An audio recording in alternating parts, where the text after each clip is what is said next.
दोस्तों D++ fire operator post code 18/19 से जुड़े हुए जितने भी कैंडिडेट्स हैं जो अपना ई डोजर फिल कर रहे हैं, और कल मैंने वीडियो में बताया भी था कि कैसे आपको ई डोजर फिल करना है, कौन कौन से डॉक्यूमेंट्स कहाँ पे अपलोड करने हैं। तो उसमें जब मैंने डाउट पूछा था आपसे कि कोई डाउट हो तो आप कमेंट सेक्शन में लिखना, तो मतलब उस वीडियो के नीचे एक सेम यानी सिमिलर कमेंट बार बार हर कैंडिडेट के द्वारा टाइप किया गया।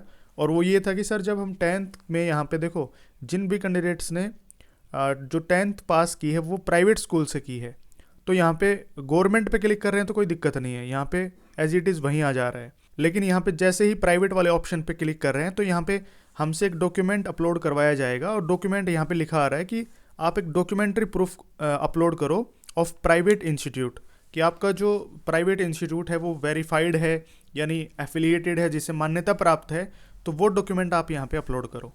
तो बच्चे इसी वजह से कंफ्यूज हो रहे हैं कि यहाँ पे कौन सा डॉक्यूमेंट अपलोड करें।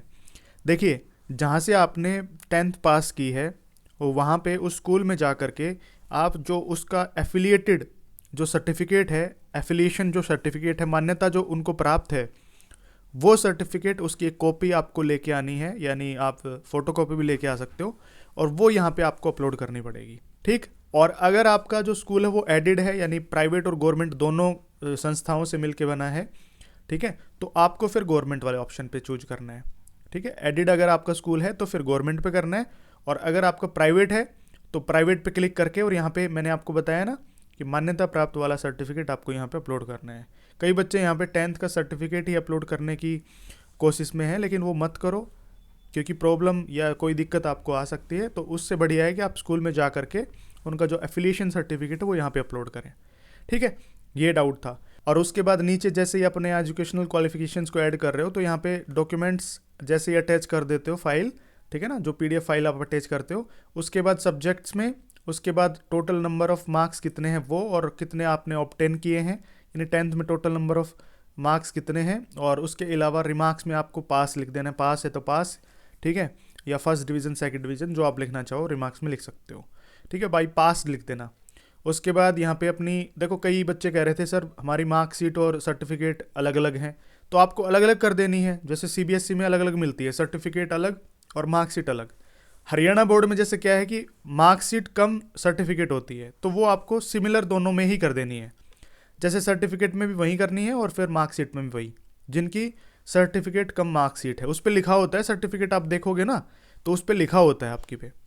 और जो CBSE बोर्ड वाले हैं, अगर उनके पास अलग अलग है सर्टिफिकेट और मार्कशीट तो अलग अलग करना है, सिमिलर है आपके पास तो सिमिलर दोनों में ऐड कर देनी है। ठीक है, तो उसकी टेंशन नहीं लेनी है। और बाकी सेव करके और फिर अपने सारे डॉक्यूमेंट यहाँ पे अटैच करने हैं, सारों को सेव करना है। ठीक है, और यहाँ पे कई बच्चे कह रहे थे सर हमारे नाम में, फादर नेम में, मदर नेम में दिक्कत है, प्रॉब्लम है, इशू है, तो वो एनी अदर 11 डॉक्यूमेंट में अपना जो भी एफिडेविट हो यहाँ पे अपलोड करोगे। उसके बाद कोई भी जैसे उससे रिलेटेड कोई भी इशू है तो वो आप रिमार्क्स में लिख देना। यहाँ पे सबसे लास्ट वाले जो बॉक्स है ना ये, इसमें आपको अपना रिमार्क्स में अपनी प्रॉब्लम लिख देनी है कि ऐसे से मेरे नाम में प्रॉब्लम है और उस वजह से मैं ये एफिडेविट यहाँ से अटैच कर रहा हूँ। तो वो सारी चीज़ें आपको यहाँ पे लिख देनी है। तो आई होप आपका डाउट है वो क्लियर हो गया होगा, और कोई डाउट बच गया हो तो आप कमेंट सेक्शन में लिखना। और दोस्तों इसके अलावा एक बात और कि कल से काफ़ी बच्चे मेरे पास कमेंट्स और मैसेज कर रहे हैं कि सर हमने तो गलती से ये डॉक्यूमेंट की जगह ये अपलोड कर दिया, ये हम अपलोड नहीं कर पाए। तो मैं आपको शुरू से भी बोल रहा था कि 19 तारीख लास्ट डेट है, कोई मिस्टेक मत करना। अब कई बच्चे कह रहे हैं सर दोबारा हमें मौका मिलेगा या नहीं मिलेगा। देखो, D++ भी पिछले 1 साल से दोबारा मौका देते आ रही है, सेकेंड रिकॉल अपॉर्चुनिटी आती है, उसमें डॉक्यूमेंट्स जो रह गए या जो पेंडिंग में है वो अपलोड करवाए जाते हैं। लेकिन अगर ये अपॉर्चुनिटी नहीं दी तो कहाँ जाओगे?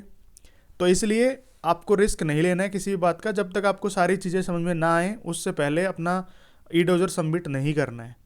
तो वही बात है कि आपकी सारी की सारी मेहनत पे पानी फिर सकता है, और ये मैं शुरू से बोलता आ रहा हूँ। तो इसलिए सोच समझ के सारे डॉक्यूमेंट्स और उसके बाद आपको सारी चीज़ें अपलोड करनी है, यहाँ पे लिखना है कुछ। अगर आपको कोई चीज़ समझ में नहीं आती है तो आप एक दूसरे से पूछ के सोच समझ के फिर उसके बाद आपको चीज़ें अपलोड करनी है। कोई दिक्कत आती है तो आप मेरे पास मैसेज कर सकते हैं। ठीक है, अब मैं रेगुलर सबके मैसेज के रिप्लाई कर रहा हूँ, क्योंकि काफ़ी दिनों से मेरी भी तबीयत ख़राब थी, उस वजह से रिप्लाई नहीं दे पाया था। लेकिन अब पेंडिंग के जितने भी रिप्लाई हैं वो मैं देते आ रहा हूँ। अगर रिप्लाई नहीं भी मिलता है तो अपने यार दोस्तों से जो आपने ग्रुप बना रखा है वहाँ पे पहले डिस्कस करो उस टॉपिक को, और आपके जितने भी डाउट हैं उनको क्लियर करके उसके बाद अपलोड करो, नहीं तो फिर आपको वहीं प्रॉब्लम जो है वो फेस करनी पड़ेगी। ठीक है, तो आई होप सारी चीज़ें आपको समझ में आई होंगी, और सारी चीज़ें समझ में आई हो, वीडियो अच्छी लगी हो तो वीडियो को ज़रूर से ज़रूर लाइक करना। और अगर आप चैनल पर पहली बार विजिट कर रहे हैं तो चैनल को भी ज़रूर से ज़रूर सब्सक्राइब कर लेना, क्योंकि इसी प्रकार की जो इन्फॉर्मेटिव वीडियोज़ हैं वो आपको आगे भी इस चैनल पर मिलती रहेंगी। चलिए, मिलता हूँ किसी नेक्स्ट वीडियो में, तब तक के लिए बने रहिए मेरे साथ। Thank you so much.